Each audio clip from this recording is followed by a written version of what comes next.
Part 1, Fundamental Facts You Should Know About Worry. Live in a day-tight compartments. In the spring of 1871, a young medical student picked up a book and read 21 words that had a profound effect on his future. He was worried about passing the final examination, about what to do, where to go, how to build up a practice, how to make a living, etc.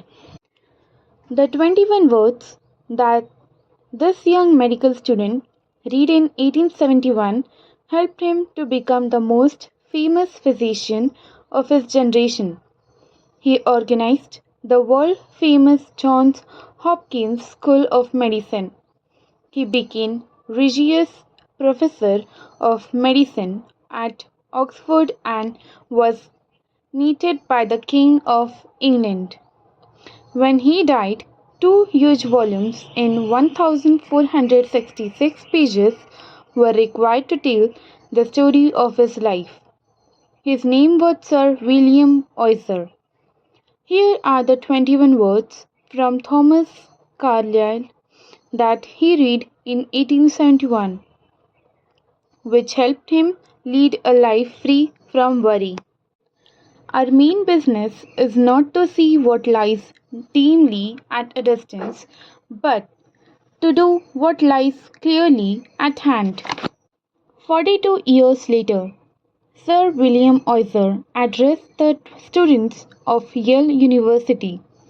He told them that a man like himself, who had been a professor in 4 universities and had written a popular book, was supposed to have brains of a special quality.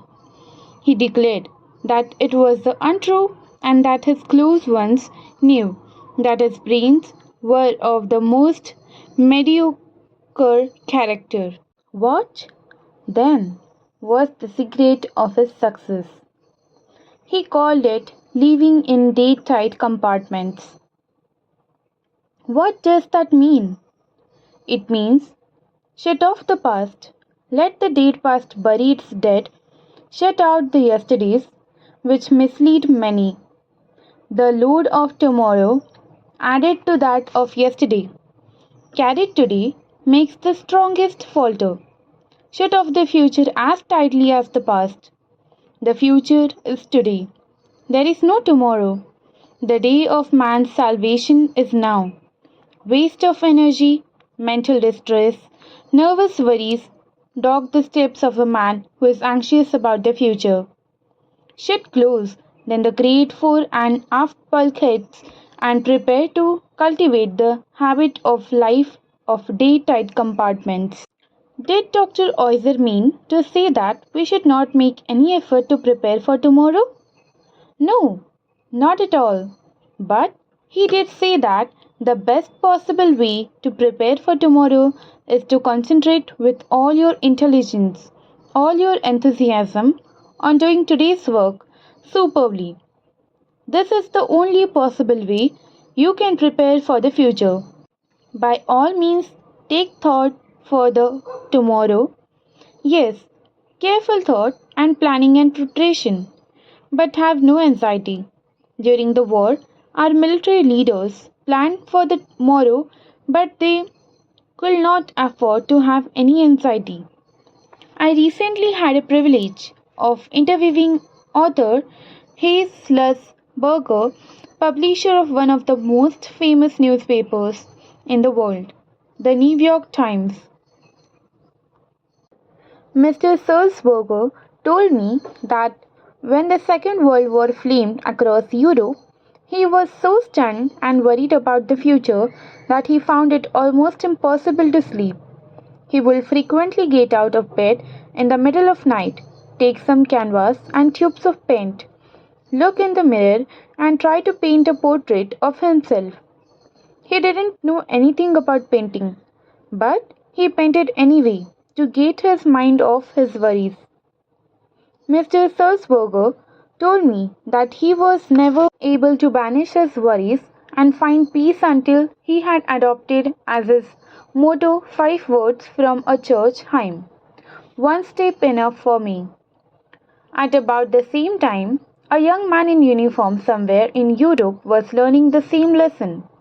His name was Ted Benjarimino, and he had worried himself into a first class case of combat fatigue. In April 1945, writes Ted Benjarimino, I had worried until I had developed what doctors call a spasmodic transverse colon, a condition that produced intense pain if the war hadn't ended when it did. I'm sure I will have had a complete physical breakdown. I was utterly exhausted. I was a Graves Registration non-commissioned officer for the 94th Infantry Division. My work was to help set up and maintain records of all men killed in action, missing in action, and hospitalized. I also had to help disinter the bodies of both Allied and enemy soldiers who had been killed and hastily buried in shallow graves during the pitch of battles. I had to gather up the personal effects of the men and see that they were sent back to parents or closest relatives who will prize this personal effect so much. I was constantly worried that we might make embarrassing and serious mistakes. I was also worried about whether or not I will reach the end of this ordeal. I was worried about whether I would live long enough to hold my only child in my arms, a 16-month-old son I'd never seen before. I was so exhausted that I lost 34 pounds. I became so frantic that I was almost out of my mind. I looked at my hands and they were hardly more than skin and bones. I was terrified at the thought of going home like a physical wreck. I broke down and sobbed like a child. I was so shaken that tears welled up every time I was alone. There was one period soon after the Battle of the Bulge started that I wept so often that I almost gave up hope of ever being a normal human being again. I ended up in my army dispensary where the doctors gave me some advice which completely changed my life. After giving me a thorough physical examination, he informed me that my troubles were mental. Ted, he said, I want you to think of your life as an hourglass. You know, there are thousands of grains of sand in the top of hourglass and they all pass slowly and evenly through the narrow neck in the middle. Nothing that you or I could do will make more than one grain of sand pass through his narrow neck without impairing the hourglass. You and I and everyone else are like this hourglass. When we start in the mornings, there are hundreds of tasks which we feel that we must accomplish that day.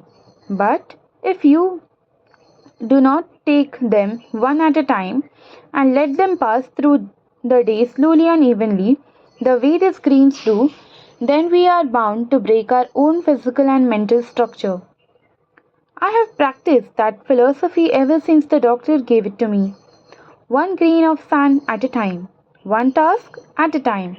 That advice saved me physically and mentally during the war. And it has also helped me in my present position in business. I am a stock control clerk for the commercial credit company in Baltimore Battlefield. You and I are standing this very second at the meeting place of two entertaining and eternities. The vast past that has endured forever and the future that is plugging on the last syllables of recorded time. We can't possibly live in either of those eternities. Not even for one split second, but by trying to do so, we can wreck both our bodies and our minds. So let's be content to live the only time we can possibly live, from now until bedtime. Tomorrow do thy worst, for I have lived today. Those words sound modern, don't they? Yet they were written 30 years before Christ was born by the Roman poet Horace. One of the most tragic things I know about human nature is that all of us tend to dream of some magical rose garden over the horizon instead of enjoying the roses that are blooming outside our window today.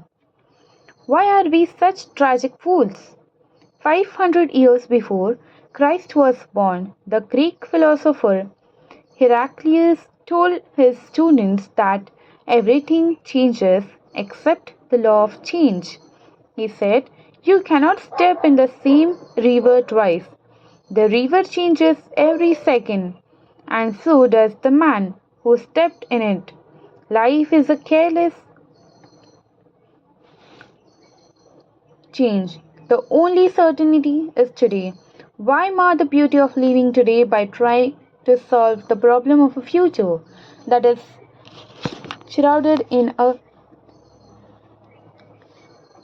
caseless change and uncertainty, a future that no one can possibly foretell? The old Romans had a word for it. In fact, they had two words for it: Crepe time, enjoy the day, or seize the day. Yes, seize the day and make the most of it. Why not to ask yourself these questions and write down the answers? First, do I tend to put off living in the present in order to worry about the future? Do I sometimes embitter the present of regretting things that happened in the past? Do I get up in the morning determined to seize the day to get the utmost of this 24 hours? Can I get more out of life by living in daytime compartments? When shall I start to do this? Next week? Tomorrow? Or today?